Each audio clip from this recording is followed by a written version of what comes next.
ডায়েরির কয়েকটা পাতা। সেই ডায়েরি থেকে থানার দারোগা ইউসুফ তার এক বন্ধুকে যেমনটি বলেছিলেন তার জবানিতে। ভয়ে গাটা একেবারে কাঁটা দিয়ে উঠল মহির। তার সহজ বুদ্ধি বিবেচনা ও বিচার দিয়ে বুঝতে পারছে এমনটি হতে পারে না, হওয়া সম্ভবও নয়। কিন্তু অথচ দুচোখ দিয়ে একটু আগে যা সে দেখেছে সেটাকে অস্বীকারই বা করে কি করে, এবং একেবারে ভুতুড়ে অবিশ্বাস্য বলে উড়িয়েই বা দেয় কি করে। কিন্তু আশ্চর্য, ভাবতে গেলে এখনো গাটা যেন শিরশির করে উঠছে, গায়ের লোমগুলো সোজা হয়ে উঠছে। টেবিলের উপরে রাখা টেবিল ল্যাম্পের শিখাটা আরো একটু উস্কে দিল মহি। আলোর শিখাটা আরো উজ্জ্বল হয়ে উঠল। সেই উজ্জ্বল আলোয় তীক্ষ্ণ প্রখর অনুসন্ধানী চোখে আরেকবার মহি ঘরটার চারদিকে তাকিয়ে তাকিয়ে দেখতে লাগলো, ঘরের প্রতিটি বস্তু খুঁটিয়ে খুঁটিয়ে। না, কিচ্ছু নেই। অথচ এই একটু আগেও দেখেছে সে স্পষ্ট। যদিও ঘরের আলোটা একটু কমানো ছিল, তবু সেই কম আলোতেই সে স্পষ্ট দেখেছে। চোখের ভুল বলে উড়িয়ে দিতে পারে না। আলোটা চোখে লাগছিল বলে সামান্য একটু কমিয়ে ঝুঁকে পড়ে গভীর মনোযোগের সঙ্গে বইটা পড়ছিল মহি। সুন্দর কমনীয় চুড়ি পরা দুখানি হাত কে যেন তারই ঠিক পাশে টেবিলের উপর রাখল। চুড়ির মিষ্টি মৃদু আওয়াজেই তার মনোযোগ আকৃষ্ট হয়েছিল। এক দৃষ্টে কতকটা গভীর বিস্ময়ের সঙ্গেই তার সামনে টেবিলের উপর রাখা চুড়ি পরা হাত দুটির দিকে তাকিয়েছিল মহি। কি সুঠাম হাত দুটি টেবিলের উপর রাখা আছে, যেন কোনো দক্ষ শিল্পীর সাদা ক্যানভাসের উপর আঁকা দুটি বঙ্কিম রেখা। কিন্তু চোখ তুলে তাকাবার সঙ্গে সঙ্গেই মহি যেন বিস্ময়ে ও ঘটনার আকস্মিকতায় স্তম্ভিত হয়ে গেছে। কেউ নেই তার সামনে বা পাশে, পেছনে বা উপরে। একা সে ঘরের মধ্যে আলোর সামনে বসে আছে। আশ্চর্য, তবে এই একটু আগে সে কার দুটো হাত দেখেছিল তারই সামনে টেবিলের উপর রাখা। এতক্ষণে তার মনে পড়ে, বাড়িটা চমৎকার খোলামেলা দেখে, অথচ কম ভাড়া এসে যখন ভাড়া নেবার জন্য উদ্গ্রীব হয়ে উঠেছে, দুখানা বাড়ির পরের বাড়িটাতে যিনি থাকেন রাধানাথ বাবু, তখন বারবার করে মহিকে বলেছিলেন, ও বাড়ি ভাড়া নেবেন না মহিবাবু, অনেকদিন থেকেই বাড়িটা অমনি খালি পড়ে আছে। কেন বলুন তো? বাড়িটা তো দেখলাম চমৎকার। হ্যাঁ, বাড়িটা দেখতে শুনতে চমৎকার, সন্দেহ নেই। তবে ওই রাধানাথ বাবু কেমন যেন ইতস্তত করতে থাকেন। তবে কি মশাই? না মানে, বাড়িটা সম্পর্কে নানা রকমের কথা শোনা যায়। এর আগেও দু একজন এসেছেন, এক রাতের বেশি টিকতে পারেননি। তাই বুঝি অমন জায়গায় চমৎকার বাড়িটা আজও খালি পড়ে আছে? আচ্ছা আচ্ছা, কিন্তু ব্যাপারটা ঠিক কি বলতে পারেন? ভূতের উপদ্রব আছে বুঝি বাড়িটায়? হাসতে হাসতে মহি জিজ্ঞেস করল।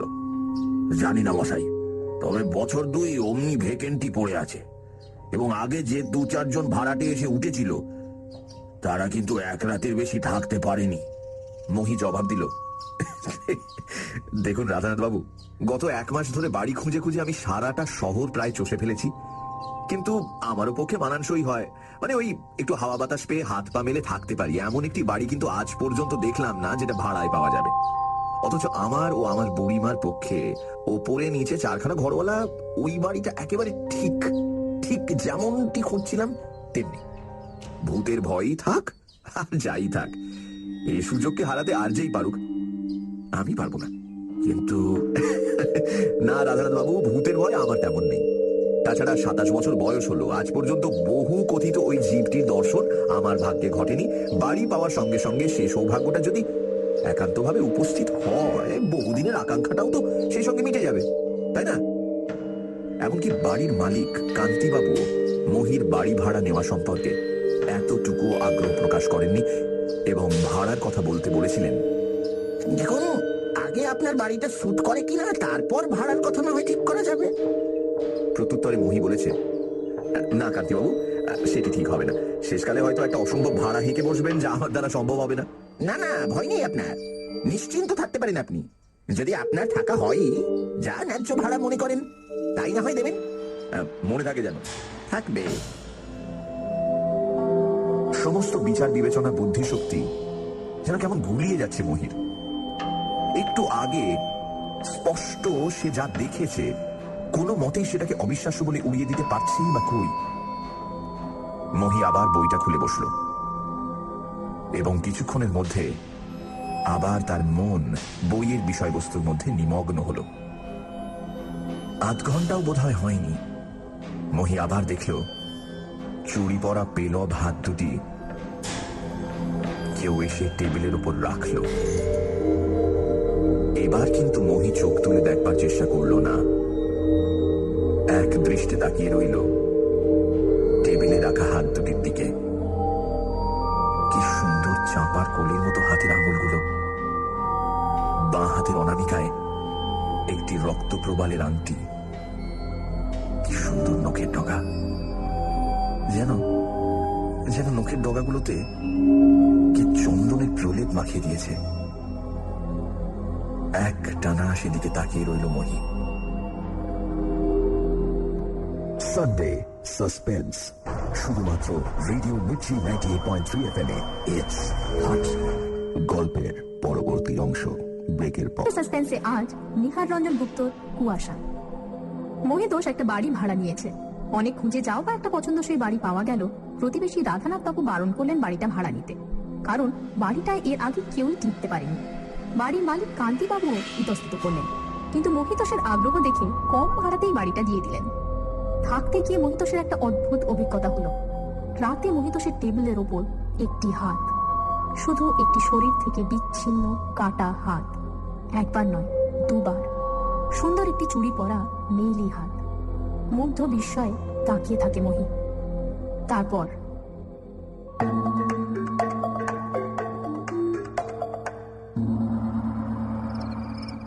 কি দেখছেন অমন করে?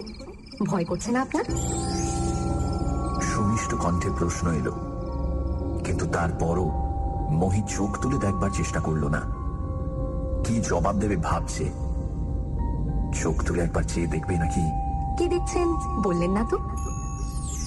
মহি চোখ তুলে তাকাতে লাগলো, কিন্তু না, কেউ নেই। তবে কি সত্যি সত্যি ব্যাপারটা ভৌতিক? অবিশ্বাস্য।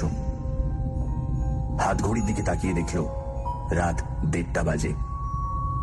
মহির কেমন যেন একটা রোগ, একটা জেদ চেপে গেছে মাথার মধ্যে। সে আবার পড়বার ভান করল, কিন্তু পড়ায় মন আর বসে না। দু চোখের দৃষ্টি তার অধীর অপেক্ষায় ওই টেবিলের ওপর।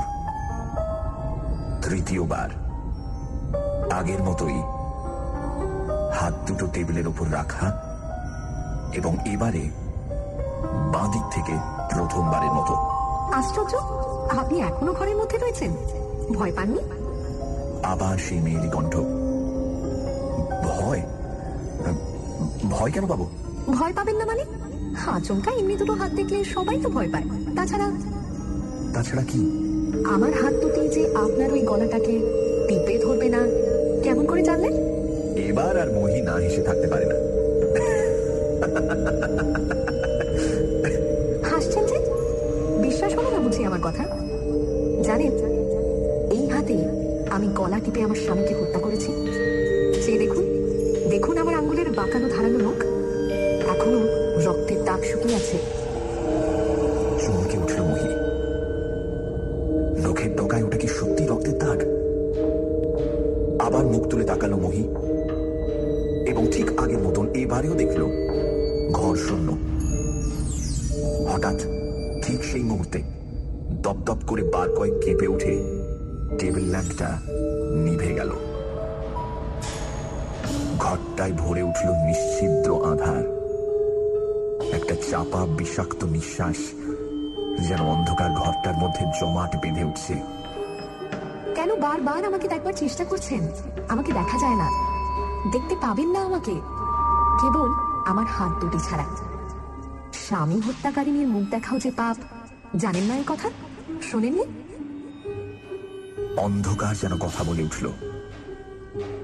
কিন্তু আপনি যেই হন, ভূত প্রেতজনী, জানবেন ভয় দেখিয়ে আমাকে এ বাড়ি থেকে সরাতে পারবেন না। কিন্তু তাড়াবো কেন? থাকুন না। তা আপনাকে একা দেখছি, বিয়েটা করেননি বুঝি? আপনারা যে লোকে বাস করেন শুনি, সবকিছুই তো আপনারা দেখতে পান, জানতে পারেন। এই কথাটা জানেন না? কে বললে আপনাকে আমরা সবকিছু জানতে পারি? আমাদের গতিবিধি শক্তিরও একটা নির্দিষ্ট সীমা আছে, তার বেশি একচুলও এদিক ওদিক আমরা এগোতে পারি না। তা হলেও বায়ুর জগতে শুনি লোকে বলে আপনারা বায়বীয় দেহ ধরে বাস করেন। সেদিক থেকে আপনাদের তো যেখানে সেখানে যাওয়ারই কথা। সেটাই তো হয়েছে মুশকিল। সবকিছুই আমাদের বায়বীয় হলে কি হয়, সুখ দুঃখ ব্যথা বেদনা হিংসা ক্রোধ সবগুলো অনুভূতি ঠিক আপনাদের মতোই আমাদের বর্তমান। কিছুক্ষণ স্তব্ধতা। হঠাৎ আবার মহি প্রশ্ন করে, এই যে একটু আগে বলছিলেন আপনি আপনার স্বামীকে হত্যা করেছেন, কেন বলুন তো? সকলকেই যে একঘেয়ে পতিব্রতা হতে হবে তারই বা কি মানে আছে? তাই পতিঘাতিনী হয়েছি আমি। কোনো অদ্ভুত যুক্তি আপনার। অদ্ভুত কিনা জানি না, তবে একজন পুরুষকে হত্যা করে আমার আশ মেটেনি। বলেন কি? হ্যাঁ, আপনাকেও হত্যা করবার আমার ইচ্ছে হচ্ছে। সর্বনাশ, আপনার ইচ্ছেটি তো ভালো নয়। তাই বলে ভয় পাবেন না যেন। এতক্ষণ ধরে আপনার মতো কেউ এর আগে আমার সঙ্গে কথা বলতে সাহসও পায়নি। না পাওয়াটাই তো স্বাভাবিক, তাই না? কিন্তু আর নয়, ভোর হয়ে এলো। এবার আমি আজকের রাতের মতো আপনার কাছ থেকে বিদায় নেব। কিন্তু সকালে উঠেই পালাবেন না তো? পালাবো কেন? পালাবার কোনো কারণই ঘটেনি।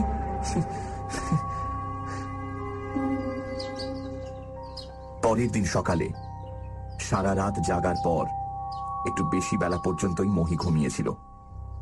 বাড়িওয়ালা কান্তিবাবুর ডাকাডাকিতে ঘুম ভাঙল তার। মহিবাবু, মহিবাবু! কান্তিবাবু একটু আশ্চর্য হয়েছিলেন পরম নিশ্চিন্তে মহিকে ঘরের মধ্যে এত বেলা পর্যন্ত ঘুমোতে দেখে। ব্যাপার কি এত সকালে? সকাল কোথায় মহিবাবু? এই বেলা 10টা বাজে যে, এখনো উঠছেন না দেখে। ভয় নেই কান্তিবাবু, আপনার ভূতের সঙ্গে কাল রাতে যাকে বলে বেশ ভাবই জমে গেছে। বেশ বাড়িটি আপনার, শুধু খোলামেলাই নয়, চমৎকার একটা রোম্যান্সও এই বাড়িটার সঙ্গে জড়িত আছে। প্রচুর যেন হাসির কথা বলেছে মহি, এইভাবে সে হাসতে লাগলো। কিন্তু পরের দিন রাত 1:15 পর্যন্ত অপেক্ষা করেও যখন কারো দর্শন পাওয়া গেল না, কিছুটা হতাশার সঙ্গে বিছানায় গিয়ে শুয়ে পড়ল মহি এবং গত রাতের সেই অদ্ভুত অভিসারিণীর কথা ভাবতে ভাবতে বোধহয় ঘুমিয়ে পড়েছিল। Downloaded from bengali-mp3.com. হঠাৎ একটা শ্বাসরোধকারী অস্বস্তি ও যন্ত্রণায় ঘুমটা ভেঙে গেল।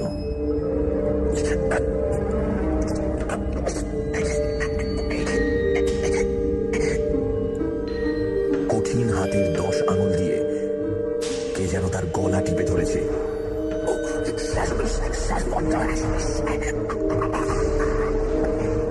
তাড়াতাড়ি দুহাত দিয়ে আততায়ীর হাত দুটো ছাড়াবার চেষ্টা করতে মোহিত চমকে উঠল। চুরি পরা দুটি হাত লোহার মতন শক্ত হয়ে তার গলা চেপে ধরেছে। নিয়মিত বারবেল মোগল ভাজার হাত মহির, কিন্তু যথাসাধ্য চেষ্টা করেও সেই অদৃশ্য আততায়ী লৌহ বেষ্টনীর হাত থেকে নিজেকে মুক্ত করতে পারল না সে।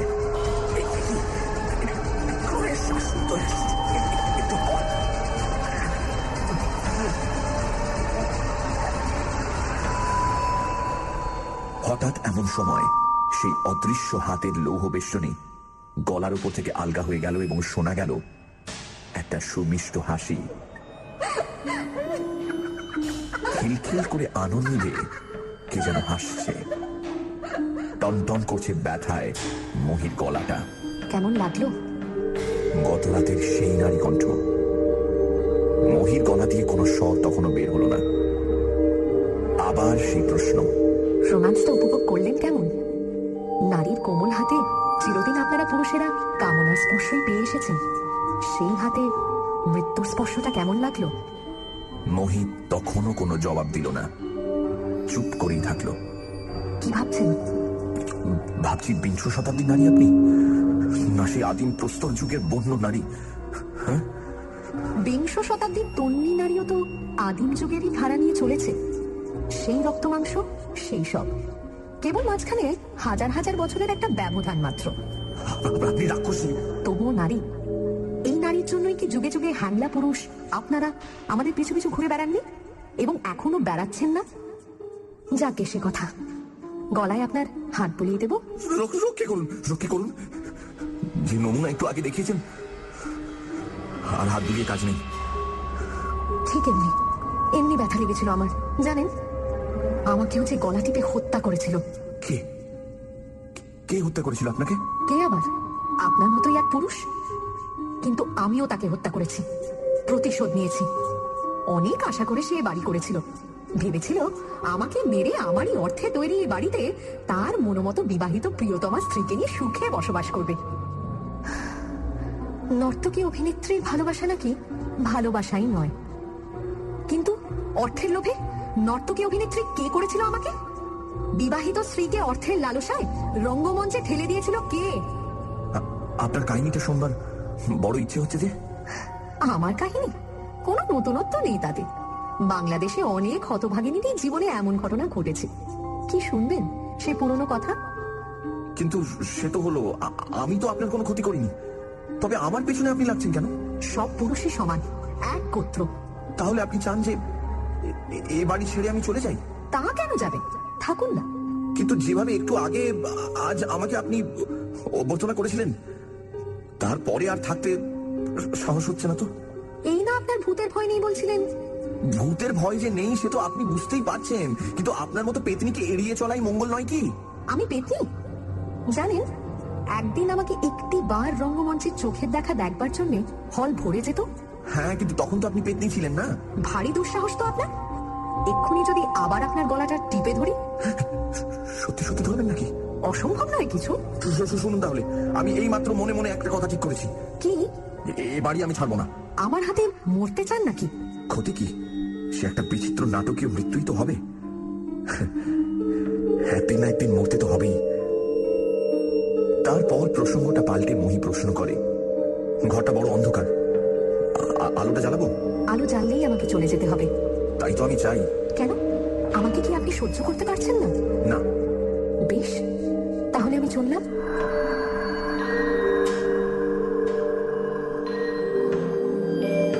মহি বাড়িটা ছেড়ে গেল না বটে, কিন্তু তার যথেষ্ট পরিবর্তন দেখা গেল।